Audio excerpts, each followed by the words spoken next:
not too bad myself, but you know how crazy people are. But anyway, today we're going to talk about one particular question I got from a lady this week that it needs to be talked about. I don't particularly care for it, but you know, it needs to be talked about. Don't forget to prescribe and like and you know all that other stuff. But especially, please leave a comment if you have a question or a concern or whatever. Please talk to me. I can't get better. I can't answer questions if I don't get them in the mail or somewhere. So, today's question is from a lady. I don't know where she's from. She says, "Good day, Doc.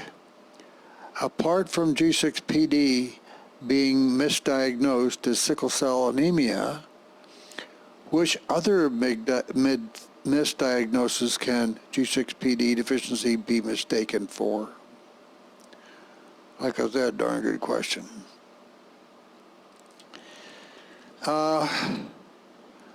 Number one would be leukemia. Leukemia, if they misdiagnose you for leukemia, good chances are you're going to die. Because these stuff they give you, the drugs that they give you for leukemia are very contraindicated for G6PD. And they will cause hemolysis, and you will be in trouble. So that's the big one. And I don't know how many people have come to me, my grandfather was, or my mom and dad was, or whatever, somebody was diagnosed with leukemia, and they gave them drugs, and they died. And then they found out that they were G6PD and blah, blah, blah. It all one vicious circle. And it is a vicious circle. It's pretty bad. So that's the big one, I think, anyway. The next one isn't really a misdiagnosis, but still it needs to be talked about, and it's not something you want to get. It happens from a blood transfusion, to be honest. And if you get it, it's called TRALI. If you get it, you will die. There is no cure. Everybody, 100% death rate. And I really don't want to see that happen to anybody. So, how do you deal with it? You don't get blood transfusions unless you absolutely have to. And sometimes you do have to. I've been in situations where if I didn't get blood transfusions, I'd die. That happened especially when I was younger. So, yeah, sometimes you have to, but don't if you don't have to. If your body can recover on its own, let it. You'll save yourself a lot of trouble, some of which is deadly. Okay, next one is a misdiagnosis that's also deadly. And it's called iron overload, or iron iron deficiency, so I guess would be closer to it. They call it iron deficiency, and so they give you tons and tons of iron. And you still have the anemia, so they give you tons and tons more iron.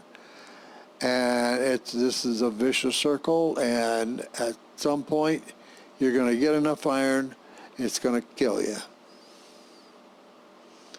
Iron overload is not fun to have, and it's very dangerous and will kill you.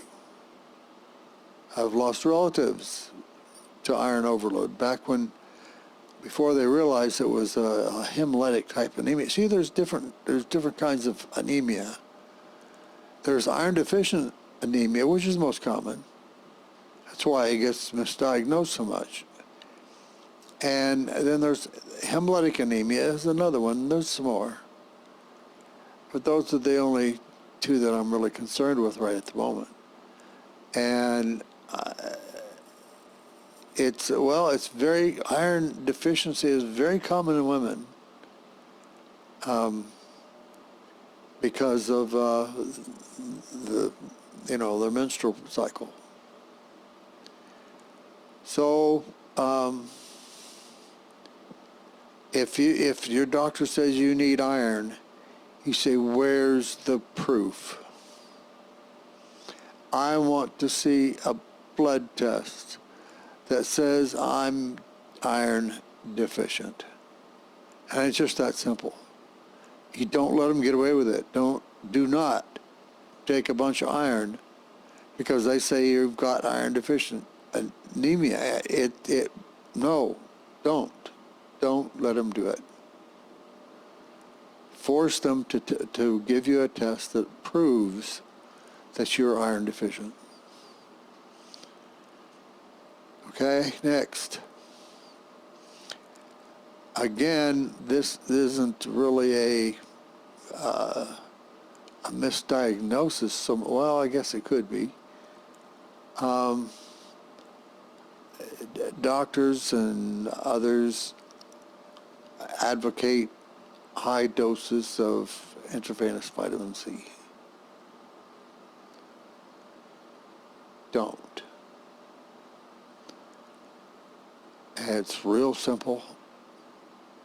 If they ask you to do it, say, no thank you, and walk out. Vitamin C has a funny characteristic.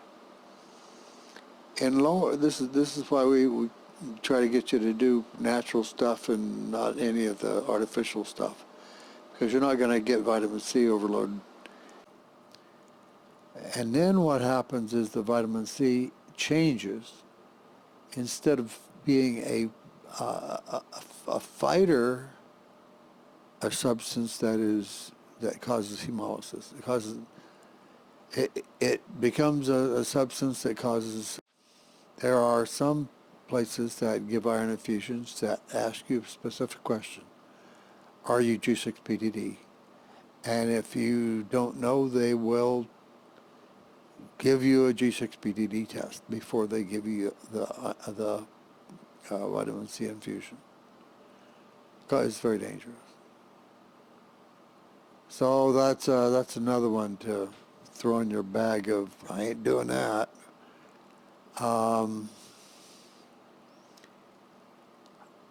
That's really all I can think of at the moment. I'm sure there's others, but I can't think of them at the moment. Those are the big ones. You really need to stay away. Well, there is one other one that I can talk about, and that is bladder infection. When you have a bladder infection, they will give you a drug that almost always give you a drug that is very contraindicated for us. And so you start hemolyzing. Now you got two problems. You got a bladder infection and you're anemic as well. So don't undo that. Make them give you some other drug that fights the bladder infection. Okay, well, I think that's about it for today. I want to keep this a little shorter. Last time I ran real long, and we'll see if we can't do better as time goes by. Just do it more often, all right? Okay, well, thank you very much for watching my video. I appreciate it.